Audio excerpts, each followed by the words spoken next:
The truth is not what you want it to be. It is what it is, and you must bend to its power or live a lie. Miyamoto Musashi.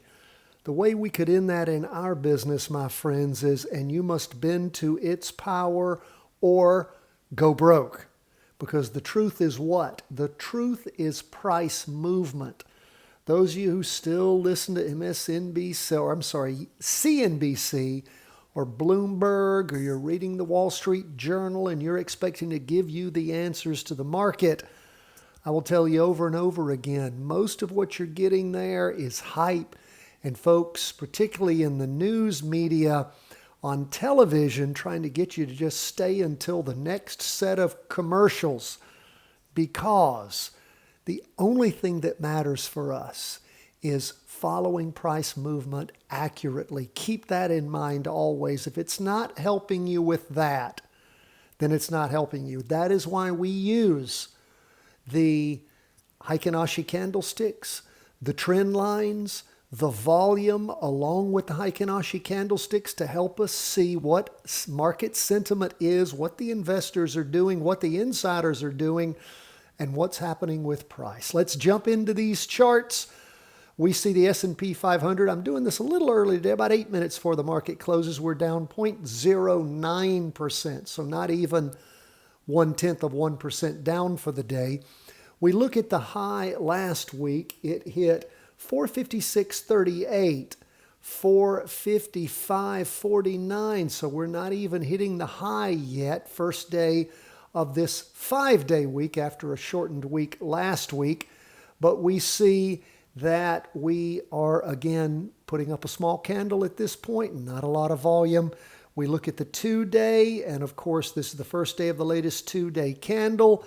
Not a lot of volume there either. Volume has in fact been decreasing down as things have edged up higher. Now, of course, one of two things is happening. Either, volume and interest is petering off, or we're just digesting these earlier gains, getting ready to go up again or getting ready to go down. So we are paying close attention. You can see this on the half day as this big sideways slide here for several days now. We are paying attention to that. Have markets topped? We look at where the markets topped before, right around this, let's see here, right around this 458.98 mark or so. We're right up around that same exact territory. Is this going to be a ceiling third time in a row? Who knows? Maybe. We'll watch as we go further into this week. Now let's look at the NASDAQ. It has peaked higher, as we talked about last week, a little bit higher than it had previously. We look at the high last week, 393.07. This week, 391.15. It is flat right now, and again, small candle, weak volume on the 2-day chart, not even up to half. But again, when we compare it to last week, it's about the same so far. We look at where we are on the half day, below average volume, both in the morning and in the afternoon. This sideways slide underway. So we are watching. Are we topping? Could be. Don't know. But we will know more as the week progresses. So we're being very cautious. We're being very intense in our watching what is happening, both in volume and price, because they tell us what's going on. Now we look at where we are with bonds. Of course, we saw bonds turn around with very high volume back on the week beginning the 30th of October. And of course, we have moved up the last several weeks. Last week, the high was 91.32. This week, 91.24. So we haven't hit the higher high yet. We do see, like with the S&P and the NASDAQ, volume is decreasing. Again, this is just the first day of the latest 5-day candle, so we'll see how that goes. We look at where we are on the 2-day. Again, about half of what that prior candle was, well off where things were before. So again, candles getting smaller, again, slowing down is what it looks like. Although as we look at what's been going on here, not as flat as we see with the S&P. We see where things popped up on Wednesday of last week, then rolled down on Friday, popping back up again today. So we will keep an eye up 1.59%. So let's continue to watch bonds. We're still long on them, and we'll see how far they go. Gold, again, started this week off nice. We look at the high this week, 186.80. Last week, 186.12. So we have reached a higher high, unlike all those prior charts. And of course, gold moving up, volume okay, particularly compared to where it was before. Got a ways to go to get back to where it was on Monday the 21st and Monday the 20th, Tuesday the 21st.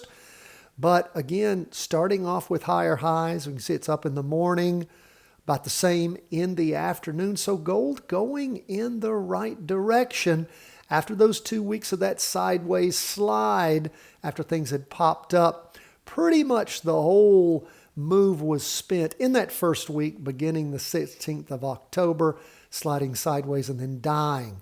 So we're right around where we topped off before. Is this going to be another top, or can we move up higher? We look at where things went off before, and there is a little more room before we might hit another ceiling. But let's see if we can move above where we hit last time.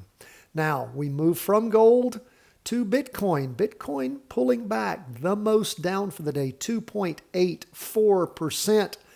Again, we talked about this last week, how Bitcoin had popped up, and then over these last 2 weeks, we saw where it hit its high, and then we had a little bit decreased volume, didn't hit a higher high.